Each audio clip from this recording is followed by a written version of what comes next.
Well, everybody, happy Friday, the Friday before next week's Thanksgiving break. I'm sure everyone's looking forward to a little breathing room, a little time off the grid, giving your attention span a little break. We're going to talk about that in a minute. So, welcome to yet another edition of the fabulously wonderful high production known as Dr. C's Corner. Anyway, I'm Dr. Jeff Zarnik, the Associate Dean of the Department of Criminal Justice here at Southern New Hampshire University Global. And as always, on behalf of your incredible criminal justice faculty, etc., and your great advising staff, welcome. And I hope everyone is doing well. And always remember, we have your back. We're here to support you. Anyway, so what do we mean by attention span? You know, when I teach, and I'm sure a lot of teachers and faculty will ring in, and students as well, everyone, I need to manage my time so I can pay attention. Well, attention is something that we allocate, but we have a crisis on our hands relative to attention span, don't we? And let's not blame ourselves. This is not a beat up ourselves moment. But let's talk about this so you'll think about. If you think about attention, then you can address maybe some of those things that might be hurting or harming your span of attention that you need to focus in on an important assignment, right? All right. And not to be distracted. It's a good feeling getting done. It's harder to get started because there's so many things flashing around, especially now. You know, the attack on our cognitive capabilities, our cognitive load is maxed out by what? 9 o'clock every morning. It sure feels like that, right? So, anyway, there are some estimates out there that state we can only keep our attention on tough or boring tasks for between 10 and 20 minutes. Although our attention span has also been argued to be now closer to 5 minutes. Not good, right? So anyway, so our attention spans in general terms, according to the research, they're decreasing. Excuse me. So while we could pay attention back to something for an average of 12 minutes back as far back as 1998, by 2008, that number was down to a dismal 5. So what is going on here that we are now in what? 2021, 2022, we're getting there. So what's happening to us? Okay. When it comes to our attention span, especially here online, where you're learning inside this little box, your little laptop, which houses all of the stuff you do, your Facebook accounts, banking, emails, all these things that are yelling and screaming at you. Pay attention to me. That's hard, So let's not beat ourselves up because this is the world we live in. So when it comes to our attention span online, the evidence is even more bleak. So when we're surfing the net, our attention span is shorter than that of a goldfish. Fact, 17% of all page views last less than 4 seconds. Another little factoid for you. Did you know that 90% of all screen readers don't scroll down? We're not used to doing that. We're used to looking at a book and flipping the pages. So we're not used to the mechanics, required to be able to go and read downward as opposed to left to right. So why is it decreasing? Well, we have the everything instantly culture. Instant gratification can be the bane to your academic pursuits. Really.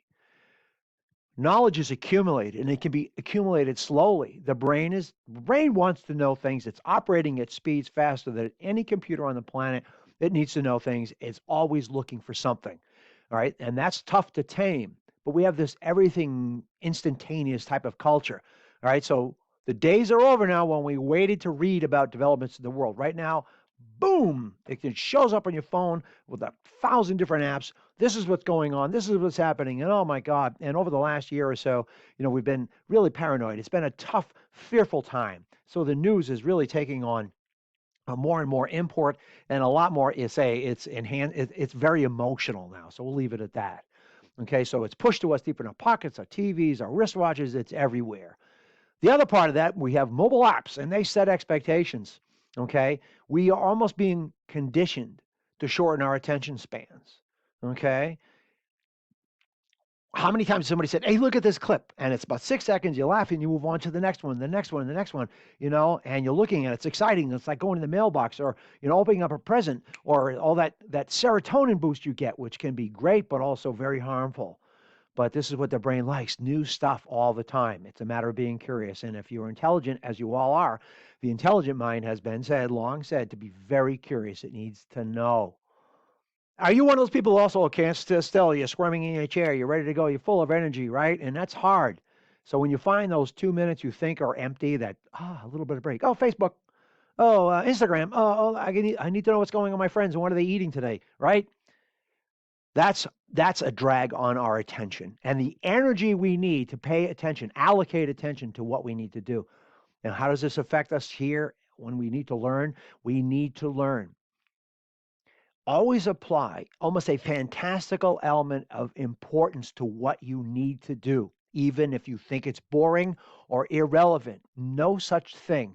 All knowledge is good knowledge. All knowledge is the foundation. Seeking out that knowledge in order to see alternative viewpoints and become the critical thinker and excellent problem solver we all need to be. And never a truer word or phrase or whatever or statement really has been heard or said, I think, in some respects, at least in my lifetime. So we need to dedicate our minds to the tasks at hand if we are to retain what we learn. When you retain, that allows you to go back into the repository of your long term memory, bring it out to the working memory, and actually contribute something that has fact based references that you've read. There are two different types of opinions, right? Small o and large O. The large O, the capitalized opinion, is something you based on, it's a statement based upon factual reference and you've done your homework. Small o is, well, I think this stinks or this person's not right or whatever it may be. And why do you know that? Well, I don't know. It's just the way I feel. That's not who we are as academics, right? We need to know. So attention is critical to critical thinking. Here's a little tidbit, and this made me happy before I let everyone go. Before I make my book recommendation for the week, is guess what? If you're a video gamer, all right, gaming can stop distractions. It can reduce your cognitive load and increase attention spans when we're learning online. So just something to think about. Anyway, I'm going to collapse what I've got here. Here is this week's book recommendation. I really enjoy this. I think you'll like this, especially all the criminal justice majors and faculty, et cetera. It's called Inside, I'll try to get this right, Inside the Criminal Mind by Dr. Stanton Same Now. It is one of the best books about behavior, deviant behavior and thinking that I've ever read. I'm not endorsing the book. I just think it's a great book to read. Well, I guess I am endorsing it. I'm telling you, take a good look at this book, Inside the Criminal Mind. That's really a good student and faculty book. Other than that, I hope everyone has a great weekend. If you need to get a hold of me, I am at j.czarnec@snhu.edu. Thanks for listening. Thanks for tuning in. If you like this, tell your friends, hit subscribe, keep in touch with us. We really care about your learning. We really care about supporting you. And so, again, on behalf of your great advisors and all your fantastic faculty, have a great weekend, have a great week, and talk to you soon.